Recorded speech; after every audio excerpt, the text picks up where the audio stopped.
Eu estava sempre sendo servido por empregados nos clubes. E eu questionava por que essas pessoas são empregadas. Por que tem tanto empregado? Por que tem essa pobreza? Mas isso era uma questão incômoda para a minha classe. Então, eu ficava calado e achava que eu tinha alguma coisa errada, porque ninguém questionava. Mas eu fui crescendo. Quando chegou nos 15 anos, eu estava procurando o que fazer, a família já estava me cobrando o que fazer. Eu tinha acabado de pedir demissão do Banco do Brasil. Entrei para o Banco do Brasil, pedi demissão 10 meses depois, porque me diziam que meu futuro estava ali. E eu olhava para os mais velhos e falava, não quero esse futuro para mim. Então eu pedi demissão, começou a cobrança. E agora, o que você vai fazer? Desperdiçou uma oportunidade de ouro, podia estar lá de vida inteira. Para mim era um terror ficar lá a vida inteira. E eu fiquei procurando o que fazer, entrei para o Exército. Eu estava procurando me enquadrar. Fiz um concurso para preparatória de cadetes para seguir carreira militar. Entrei, olhei, não gostei do que eu vi e saí. E aí me puseram num cursinho barato. Fazer vestibular.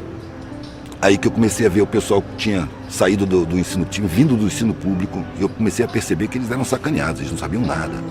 Nada. Eu estudei em escolas que estudavam com profundidade.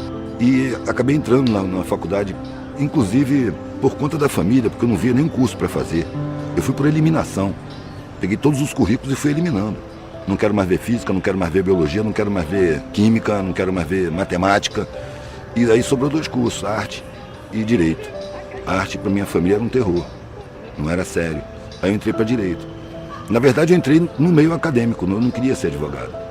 No meio acadêmico eu via as discussões sobre a sociedade e tal. Com 3 meses eu percebi que era tudo teoria, que daqui a pouco aqueles caras iam ser os doutores e iam estar enquadrados. E ali eu já estava com a intuição forte de que aquela vida não tinha sentido para mim. Só que eu não queria maltratar a família de novo. E quando eu saí do Exército foi uma comoção danada. Depois de um sonho onde eu ia morrer, e acordei decepcionado por não ter morrido, que pelo menos ia ter alguma coisa nova. E aí, depois disso, eu percebi que eu estava preferindo morrer do que ter aquela vida, que não me parecia fazer nenhum sentido. Enquanto os mais velhos diziam que sim, tinha sentido, é porque eu era novo, que eu não fosse impulsivo, que eu continuasse, terminasse, seguisse. E eu olhava para aquilo e sentia que não era. Mas os mais velhos que eu amava estavam dizendo que sim, que era por ali, que eu era inexperiente, que eu não sabia. Aí eu encontrei um velhinho no saguão, eu conto sempre essa história. Encontrei um velhinho no saguão do meu prédio, que era milionário, morava na mansão, ele vinha para o saguão do meu prédio com enfermeira, porque ele era viúvo, solitário, morava sozinho naquela mansão enorme. Vinha para o saguão do meu prédio, porque ali ele via gente, conversava, as pessoas conheciam ele, que ele era conhecido, saiu no jornal e tudo mais.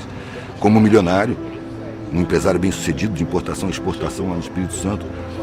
E ele me falou que, sem eu pedir nem nada, rapaz, no dia que eu passei ali saindo e ele estava sozinho, ele falou, menino, senta aqui. E começou a falar o que eu precisava ouvir. Eu fiz tudo o que disseram para eu fazer. E eu estava ouvindo o que eu devia fazer.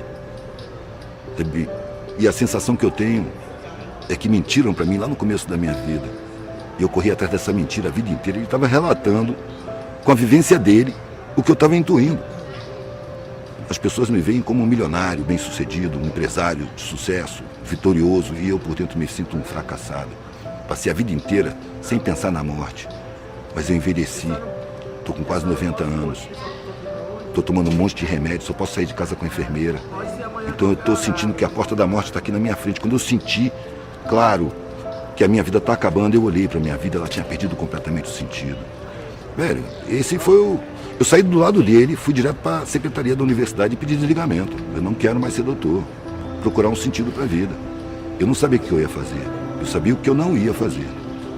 Mas eu já tinha viajado de carro. Desde que eu saí do Exército, eu saí com couro duro, né? Sobrevivência, guerra na selva, manobra. Então, férias, feriado, eu pegava a estrada de carona, dormia no acostamento, convivia com os hippies na época, né? 80, 79, 80. Comecei a ver que existia maneiras de ser que eram serenas. Eu encontrava pessoas que tinham serenidade. E vivendo na rua e viajando de carona. Aí, como eu estava vendo a minha vida muito angustiante, eu resolvi pegar a estrada e experimentar o que era não ter nada. E também eu tinha vários outros parâmetros. Por exemplo, a minha classe, todo mundo tinha uma preocupação enorme em manter o padrão ou subir de padrão. E tinha um pavor de descer de padrão. Só que nas minhas viagens eu convivia com as pessoas mais pobres. Eles não tinham nada e estavam felizes. Eram pessoas mais espontâneas, mais solidárias. Era uma relação melhor. Eu via que tinha ignorância, mas eu sentia alguma coisa no ar que eu não sabia o que era. Eu falei, quero ser igual. Eu quero não ter nada. Quero saber como é que a gente se sente não tendo nada. Quando eu falei isso com a família não admitiu. Isso é uma vergonha, uma degeneração. Me acusaram de um monte de coisa. Eu só queria fazer a experiência de não ter nada. Só que meu pai e minha mãe, eu nunca vi eles discutirem. Meu pai e minha mãe, eu sempre tratei eles de eles. Não tinha diferença. Eles estavam sempre de acordo. Sempre. Nunca vi nem discordar, quanto mais discutir. Então eles colocaram para mim, você não pode fazer isso. E eu disse, eu não estou pedindo. Eu estou avisando. Se você fizer isso, você não é mais da família. Eu tomei um baque, né? Porque essa frase não veio sozinha. Se você adoecer, vai para a saúde pública. Se você for preso, não me procure para nada. Não tem mais nada aqui para você.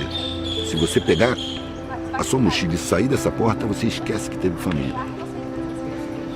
E veio bem claro na minha cabeça. Eu demorei um tempão para tomar essa decisão.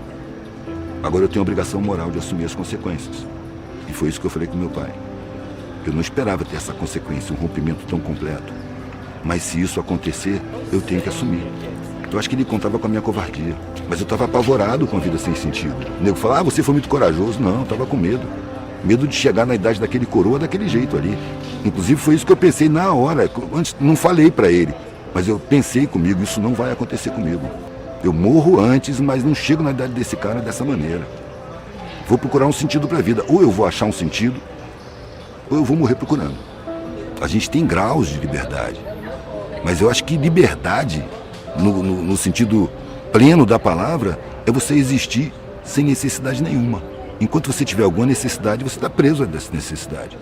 Então não existe a liberdade para nós. Existem algumas liberdades, porque a sociedade é feita para acorrentar a gente. Padrões falsos, valores falsos, realidades falsas, muito medo, muita ameaça. Eu fui movido pelo medo. Medo de chegar no fim da vida, olhar para trás e ver uma vida sem sentido.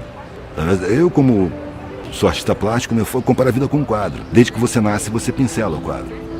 E vai pincelando enquanto você está vivo. Você só assina o quadro na hora que você morre. Obrigado por assistir. Deixe o like e inscreva-se no canal. Se este conteúdo fez bem para você, transborde e compartilhe com alguém que esteja precisando ouvir uma palavra de sabedoria e prosperidade. Que Deus abençoe você e a sua família.